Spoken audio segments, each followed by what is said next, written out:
Very good morning, students.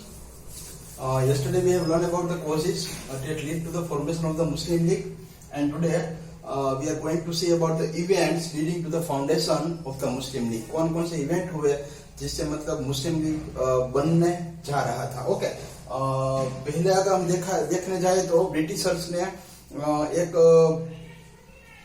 Veg बना दिया था हिंदूज एंड मुस्लिम के बीच में. ओके, एक सिस्टमेटिक प्लानिंग किया गया था कि किस तरह से मुस्लिम्स को और हिंदूज को अलग किया जाए. ये हमारा पहली सोच होगी ये इवेंट को जब हम देखते हैं तब. ओके, तो ब्रिटिश ने मतलब कम्युनलिज्म बढ़ाने के लिए मतलब ये आपका पार्टीशन ऑफ बंगाल आप देख सकते हो. पार्टीशन ऑफ बंगाल का दूसरा यहाँ पे एक इंपॉर्टेंट पॉइंट आ रहा है, वो भी हम देखेंगे किस तरह से हमको उसे समझना है. ठीक है, नेक्स्ट पॉइंट अगर देखने जाए तो आपको मिस्टर बेक पता है. ओके, जो प्रिंसिपल थे एमएओ कॉलेज के. ओके, जिन्हें सर सैयद अहमद शाह के बारे में अगर आप देखने जाओगे तो आपको पता है कि in the beginning he was of A liberal view, मतलब उनके जो विचार थे वो हिंदू मुस्लिम वाले सोच नहीं थी. ओके, लेकिन मिस्टर बेक ने क्या किया, धीरे धीरे करके उसे मुस्लिम की लाइंस के ऊपर लेके आए, मुस्लिम के बारे में ही सोचने के लिए मजबूर कर दिया. ओके, और धीरे धीरे करके सर सैयद अहमद शाह को इतना कन्विंस कर दिया कि उन्होंने बहुत सारे इंस्टीट्यूशन खोले against the Congress, against the national movement. Okay,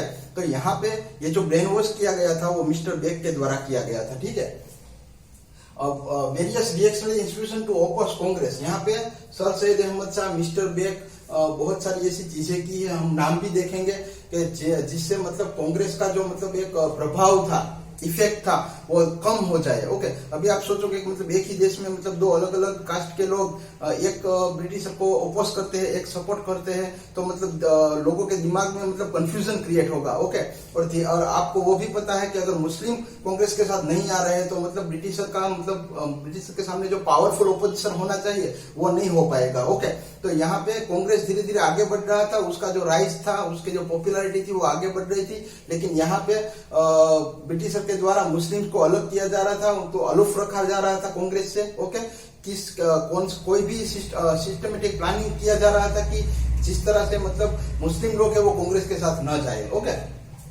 और आगे बढ़ते हैं तो he founded Mohammedan civil service association and demanded higher post through nomination. Okay, sir Syed Ahmad Shah ने मोमेडियन सिविल सर्विस एसोसिएशन बनाया. उसमें उन्होंने क्या डिमांड किया, तो उन्होंने ऐसे डिमांड किया कि भाई ये जो हायर सर्विसेज की जो मतलब जॉब होती है वो मुस्लिम को मिलनी चाहिए, और वो कौन से बेस पे मिलनी चाहिए, नॉट थ्रू एग्जाम नहीं, क्योंकि यहाँ पे पढ़े लिखे लोग बहुत कम थे.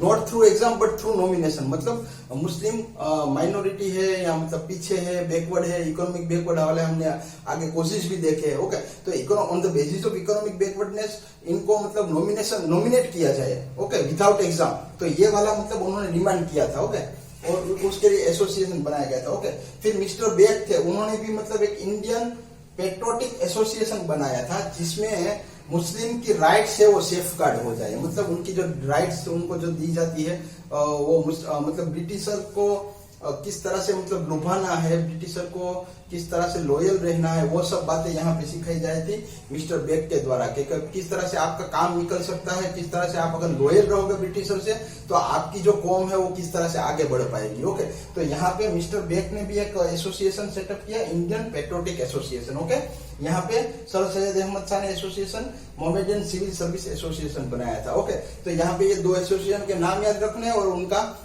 ऑब्जेक्टिव याद रखना है. ठीक है, और आगे बढ़ते हैं तो धीरे धीरे करके ऐसा रोल प्ले किया जा रहा था कि ब्रिटिश का जो मतलब भारत के अंदर जो रूल किया जा रहा है वो मतलब मजबूत हो जाए. मजबूत किस तरह से किया जा रहा था, तो कि भाई हिंदू अपनी तरह से मतलब ये कांग्रेस पार्टी थी अपना काम कर रही थी, लेकिन मुस्लिम तो अलग थे, तो मुस्लिम को मतलब ज्यादा से ज्यादा लॉयल रहने को बोला जा रहा था, ज्यादा से ज्यादा ब्रिटिशर के साथ में रहने की बात हो रही थी. ओके, तो मतलब क्या होगा कि ब्रिटिशर है वो यहाँ पे ज्यादा दिन तक टिक पाएंगे और ज्यादा पावरफुली वो मतलब अपना रूल कर पाएंगे. ठीक है, और ये भी देखा जा रहा था कि भाई मुस्लिम के अंदर, अभी आपको ये भी पता है कि भाई सब दिमाग वाले होते हैं, तो मतलब may be possible sir Syed Ahmad Shah जो मतलब मुस्लिम के फेवर में थे, मुस्लिम के बारे में सोच रहे थे, मुस्लिम का भला सोच रहे थे, लेकिन उसमें से भी कोई दिमाग वाले होंगे वो ऐसा सोचेंगे कि नहीं भाई सर गलत बोल रहे हैं, अहमद शाह है वो शायद गलत है, हमको कांग्रेस का साथ देना चाहिए। तो वो न हो इसके लिए भी ध्यान रखा जा रहा था कि नेशनल मूवमेंट का जो फीलिंग्स है वो मुस्लिम के अंदर प्रिवेल नहीं होना चाहिए। ओके,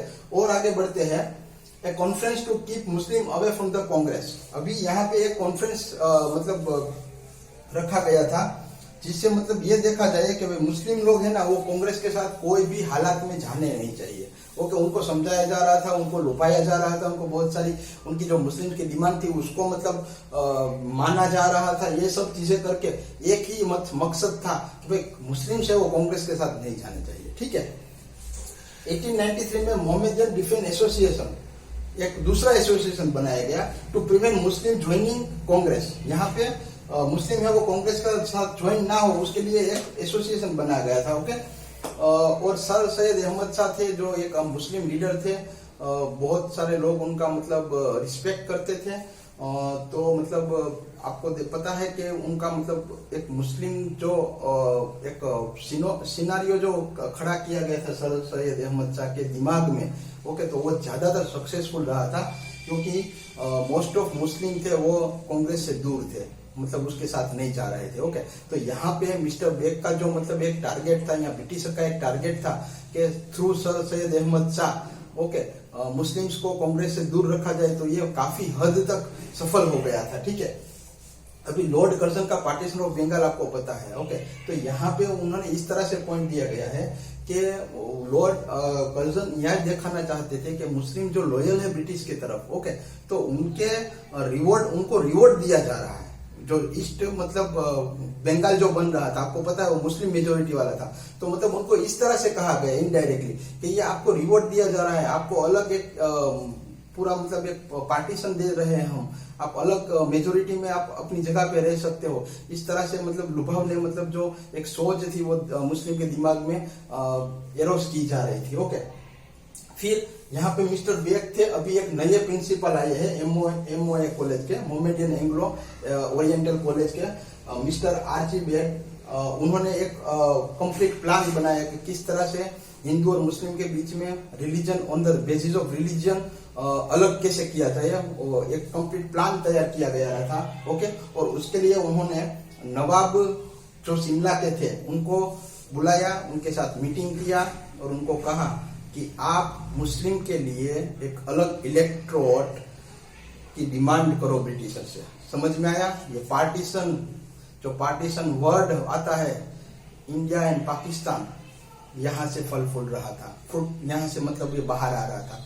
तो यहाँ पे ब्रिटिशर का बहुत बड़ा रोल था। ओके, अभी आपको समझ में आ गया होगा कि 1947 के बाद देश आजाद जरूर हो चुका है, लेकिन आपको पता है हमको कितनी परेशानियां हो रही है। ये ड्यू टू पार्टीशन हमको वो बॉर्डर को है वो सील रखना पड़ता है, बहुत सारे मतलब तकरार होते रहते हैं, सीज फायर होते रहते हैं, हमारे बहुत सारे जवान है वो मरते हैं। ओके, देखो ये जो बीज थे वो इन्होंने बोए थे और ये पाकिस्तान बना है, तो आज भी मतलब देखो डेवलप बनना हो हमको तो हम आसानी से हो सकते हैं, लेकिन ये सब बीच में जो थोड़ी थोड़ी जो प्रॉब्लम क्रिएट हो जाती है उसमें बहुत सारा पैसा हमारा वेस्ट हो जाता है। तो ये यहाँ तक मैंने पॉइंट लिखे, उसके बाद में थोड़ा आपको थोड़ा सा पॉइंट बाकी वो रीड करके बताता हूँ। ठीक है, तो लॉर्ड कर्जन ने फिर आपको मोरली मिंटो रिफॉर्म्स पता होगा। मोरली मिंटो रिफॉर्म था वो क्या था, तो कि वो यही था कि भाई मुस्लिम्स था उनका जो मतलब इलेक्टोरेट मेंबर्स थे उसको स्पेशल कैटेगरी में रखा जाए। ओके, मेजोरिटी हो या ना हो, लेकिन उसमें से उनको पर्टिकुलरली सीट्स दी जाए जिसमें से वो जीत के आ सकते हैं और मतलब अपनी एक सरकार बना सकते हैं। तो ये वाला जो मोरली मिंटो रिफॉर्म्स था, ओके, उसकी लीडरशिप आगा खान और अक्टूबर 1, 1906 में उनके साथ मुस्लिम लीडर की तरह मतलब पेश किया गया था। ओके, और लॉर्ड मिंटो को committed himself to give separate electorate to Muslim and to safeguard their political rights and interest. और मोरली मिंटो रिफॉर्म्स, मिंटो ने ये कहा था कि भाई आपको मुस्लिम को एक अलग सा इलेक्टोरेट दिया जाएगा, आपकी जो राइट्स है आपका इंटरेस्ट है उसको सेफगार्ड किया जाएगा।